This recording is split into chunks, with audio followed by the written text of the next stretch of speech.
Good morning. Today is Thursday, July 4th, 2024. I wanted to share this with you today. And I had seen a post on this quite a while ago. I didn't know all the details, so I looked it up today, all right? What happened to the signers of the Declaration of Independence? All right, this is the price that they paid. 5 of the signers were captured by the British as traitors and tortured before they died. 12 had their homes ransacked and burned. 2 lost their sons in the Revolutionary Army. Another had 2 sons captured. 9 of the 56 fought and died from wounds or hardships of the Revolutionary War. What kind of men were they? 24 were lawyers and jurists.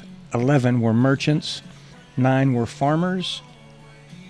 Men of means, well educated, but they signed the Declaration of Independence knowing full well that the penalty would be death if they were captured. Carter Braxton of Virginia, a wealthy landowner and trader, saw his ships swept from the seas by the British Navy. He sold his home and properties to pay his debts and died in rags.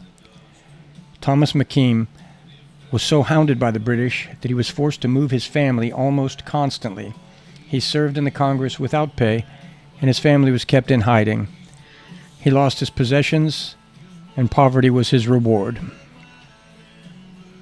Vandals or soldiers or both looted the properties of Ellery, Clymer, Hall, Walton, Gwinnett, Hayward, Rutledge, and Middleton. At the Battle of Yorktown, Thomas Nelson Jr. noted that the British General Cornwallis had taken over the Nelson home for his headquarters.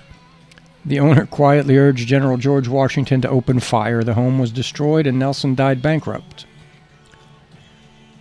Francis Lewis had his home and property destroyed. The enemy jailed his wife, and she died within a few months of being imprisoned. John Hart was driven from his wife's bedside as she was dying. Their 13 children fled for their lives. His field and his grist mill were laid to waste. For more than a year he lived in forests and caves, returning home to find his wife dead and his children vanished. A few weeks later, he died from exhaustion and a broken heart. Norris and Livingston suffered similar fates. Such were the stories and sacrifices of the American Revolution. These were not wild-eyed, rabble-rousing ruffians. They were soft-spoken men of means and education. They had security, but they valued liberty more, standing tall, straight, and unwavering. They pledged for the support of this declaration with firm reliance on the protection of the divine providence. We mutually pledge to each other our lives, our fortunes, and our sacred honor. I wanted to put that out. I wanted to share it because I think sometimes we as Americans, and I'm generalizing now, how do I say this in contemporary terms? If you have a handout for what you can take, you have no skin in the game, you'll always want more.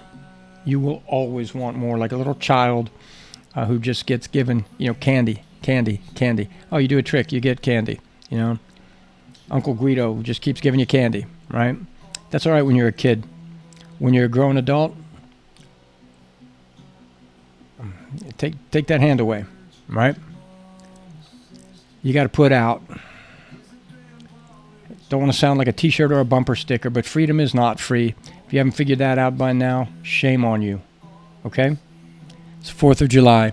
It's not just another day for hot dogs and burgers and a day off from work. Oh, by the way, to all our friends in the UK, have fun at work today. Anyway, think about it. That's all. Just think about it, okay? You got a handout. It better be out there to help someone else up, right? It better be out there to offer something to someone in need. You leave it out there too long, shame on you. All right, whatever you're going to do today, do it hard. Out.